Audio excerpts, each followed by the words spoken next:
That's right. The diplomatic talks are on. This is the meat and substance of the visit. Before, of course, tomorrow, President Obama is there at the Republic Day parade as an honored guest of the Indian state.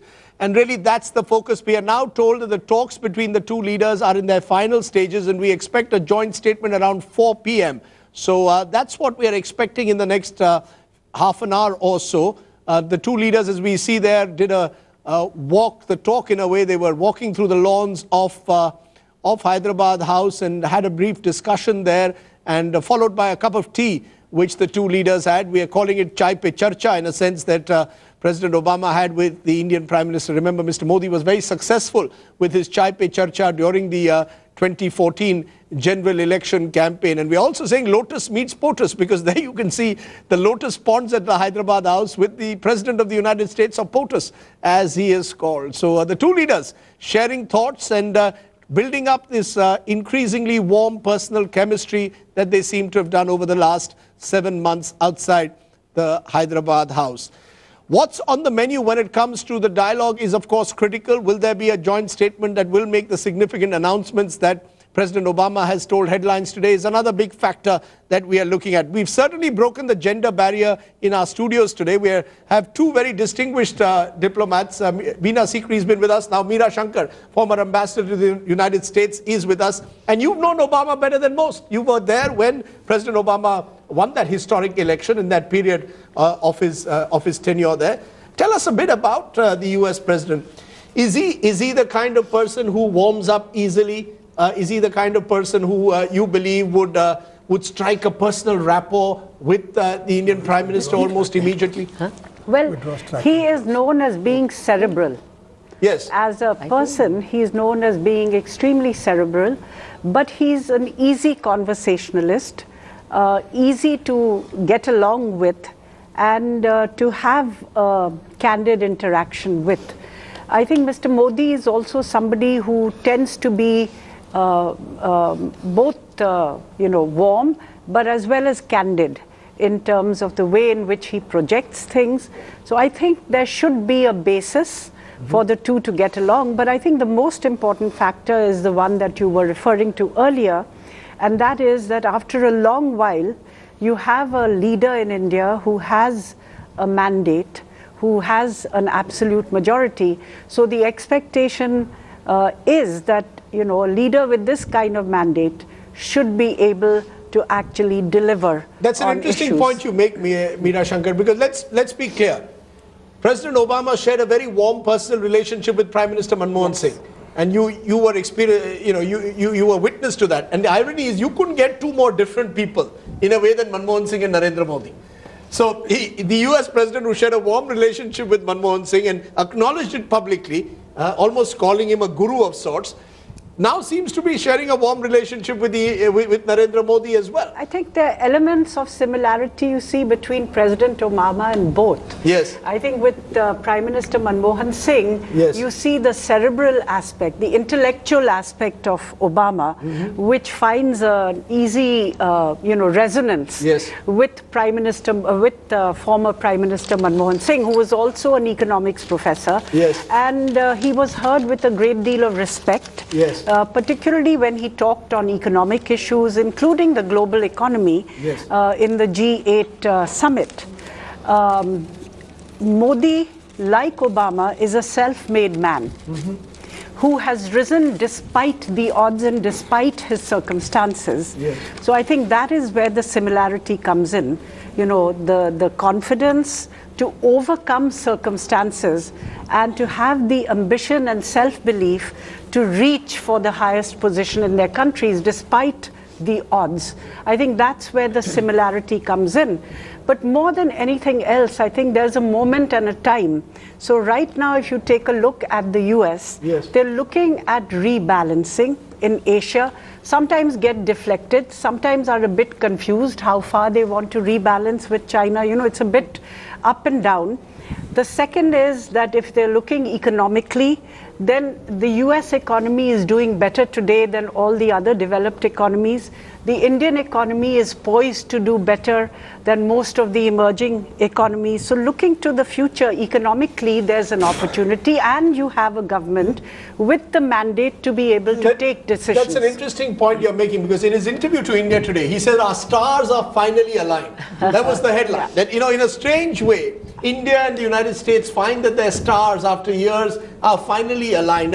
And picking up from what Meera Shankar said, I think it's an important point when I contrast, if I may, to Dr. Manmohan Singh. At a cerebral level, possibly Obama found greater resonance with Dr. Singh. At a personal level, in terms of being communicators, self-made men, perhaps finds a greater resonance with Narendra Modi. But the difference, which maybe makes it easier in some ways for Narendra Modi to make a breakthrough with the United States, much in the manner that Dr. Singh, is the fact that it's a majority government. Yes. You know, do you acknowledge that, Mr. Parthasarathi, that compared to Dr. Singh had a coalition government. If you remember, the major breakthrough he made was with George Bush in 2004-05, at a time when the left eventually withdrew support on the Indo-US civil nuclear deal. Now, I don't think Narendra Modi has to worry about that at all. He can virtually carry his party, certainly, and carry his government with him without worrying about coalition pressures. Does that make it easier for a prime minister when you're at a diplomatic summit of the kind that the Indian prime minister is at the moment? Look, Dr. Manmohan Singh basically remained an academic and an economist. Yes. Let's be real, he did not wield political clout. Yes. That was wielded by the Congress president and the Congress party, in the sense that he couldn't even shift one of his ministers without party approval. That's right. Whereas the present Prime Minister has full authority over his cabinet. For all practical purposes, leaving aside the front organizations, the party stands solidly behind him. Plus, I think he's come up the hard way in politics. And the idea that he can get enough votes to push through even controversial legislation in joint sessions is something which Dr. Manmohan Singh would never have attempted. And therefore, the United States checks, can this person deliver? And they get a feeling that this man is showing the readiness to deliver. They get a very clear thing that he's not getting caught in this detail between entitlements and growth. He is for growth. That's an interesting, and since we're talking about the two leaders, Manmohan Singh and Narendra Modi, equations with President Obama, what Manmohan Singh started with the Indo-US civil nuclear deal, maybe Narendra Modi is poised to complete, because the breaking news that is coming in at the moment is that in a major move, the United States has withdrawn the contentious tracking clause from the nuclear deal. This may facilitate the nuclear deal to finally fructify. Remember, the tracking clause meant that the United States would want to track whether the supplies to across the world, that the tracking clause involved flagging or tracking the nuclear material supplied to India. The US wanted to track the whereabouts of materials they supply, which they say is required under the rules. India said the demand was intrusive, especially in view of the safeguards of the International Atomic Energy Agency, or IEA, which were already in place. So maybe this major breakthrough at the moment has come, and this could pave the way for the significant announcement that we are hearing could take place today in the joint statement. Smita Sharma is there at Hyderabad House. Smita, tell us more. Is it now clear that the major irritant has been withdrawn, as you've been suggesting could happen, and the joint statement as well as today's press briefing in a short while from now will reflect the same? Absolutely, Rajdeep. In fact, it does look like now that will be the big ticket announcement by this evening. Really, remember, the Americans, in fact, wanted to track spent fuel, because given India's, of course, the Domestic Liability Act, which had put their suppliers in a fix. Now, this tracking was, in a way, America's way of arm twisting the Indians, trying to really pressurize them that, we need to take care, we need to track your equipments, we need to track where the spent fuel is going. but they seem to have gone back because remember, this tracking clause was in a way also undermining India's backing, the US's backing of India, in fact, in the nuclear surprise group, because there the Americans have been vouching for India's absolutely clean non-proliferation record. So, that seems to have been worked around. Of course, that must have been given a political push by both the leaders personally themselves. I'm in Hyderabad House at the moment, Rajdeep. You can see, in fact, I think the Indian and the American flags right behind me on the dais where the two leaders will be sitting in there. They were supposed to address the press. Smita, how soon is the announcement? You're saying that we don't know whether the announcement will be made at that briefing, of course, because that could also take place in the joint statement, which may not be part of the briefing. But how soon are we expecting this announcement? Well, look, the press remarks are expected now in an hour's time. We will get a sense in the remarks itself. Perhaps there will be that broader outline. There will be that indication that how India and America has really finally moved on as far as the nuclear agreement is concerned, that the nuclear agreement can now really get into that stage where it is operationalized, where the private sectors, can come into play now and do business, because it is a big nuclear market, really. But the joint statement will have to wait. Protocol-wise, it normally comes in, after the one-on-one meeting, opportunities are exhausted between the leaders, really. So it could come in by tonight, or it could even be delayed till tomorrow. But that is one of the biggest announcements that we are expecting now, Rajdeep. Okay, so there is a possibility of a breakthrough. I think we've been expecting that, haven't we? That this has been in the offing. Yes. And is it easier? I come back to it. Is it easier for Prime Minister Modi to do it compared to Prime Minister Dr. Singh? I think they're both aspects of it. Yes. One is that the US kept hoping that India would change its legislation. Yes. And if there was a new government, perhaps there was a possibility that the legislation would be amended.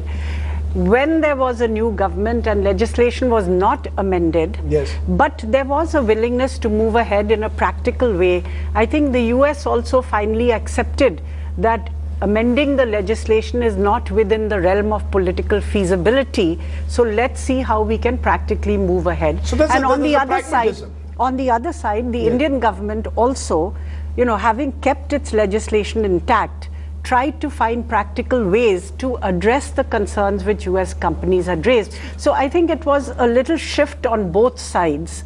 The Indian side to go beyond first principles of the legislation, on the US side to go beyond first principles of insisting that the legislation must go, to see how pragmatically. That's interesting, but I still want to focus on that. I want to compare. May I add, the legislation as it was, was not an impediment only to foreign companies.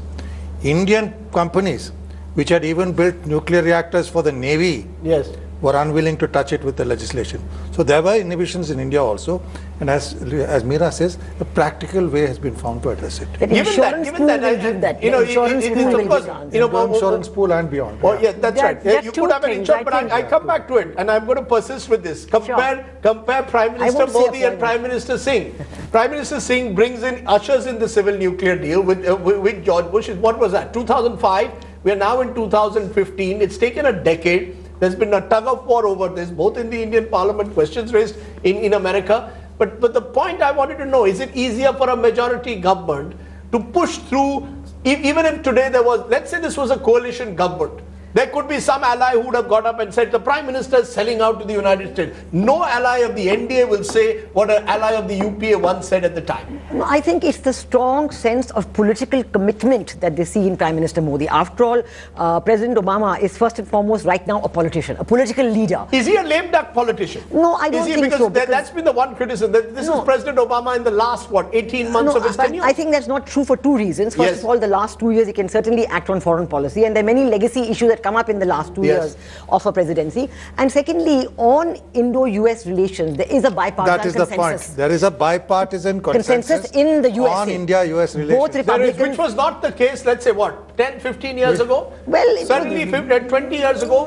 human rights questions. We always thought but today there is a bipartisan. And that is a very important point. In fact, they are competing with each other as who's better. Are we agreed in agreement with that? Yes, I am agreed that there is a bipartisan consensus in the US on building the relationship with India. In fact, quite a bit of the criticism against President Obama on the handling of the relationship with India is that he hasn't paid it enough attention, that he has allowed the relationship. Can I, before I take a break, just ask you very quickly, Kamal, those within the left who oppose the Indo-US civil nuclear deal, today will they support the deal with the kind of safeguards that are being put in place?